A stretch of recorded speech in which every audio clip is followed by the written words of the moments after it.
Honor Magic 8 Pro will feature an ultimate night camera. The company has shared a promo video where it tested the Honor Magic 8 Pro and the iPhone 17 Pro night camera under the helicopter nightography experiment. Honor Magic 8 Pro will be offered in 4 color options: Rising Sun, Velvety Black, Azure Blue, and Snowy White.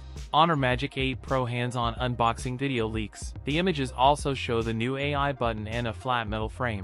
It features a circular rear camera module that appears to house 3 cameras. It may weigh around 222 grams. The device is equipped with the Snapdragon 8 Elite Gen 5 chip and scored 3,463 single-core points and 10,268 multi-core score. 16GB RAM, Honor C1 Plus and E2 chip, as well as up to 1 TB of storage option, presumably with Magic OS 10 on top. The Honor Magic 8 Pro come with a 6.7-inch quad curved screen and a curved back panel. There is a pill-shaped notch on the display, and ultrasonic in-display scanners. Now Honor Magic 8 versus Magic 8 Pro compare side by side. The device packs a 7,200 mAh battery with 120W wired and 80W wireless fast charging support. That's it for today's video. If you enjoyed it, don't forget to like, comment, and subscribe for more content. Thanks for watching, and I'll see you in the next one.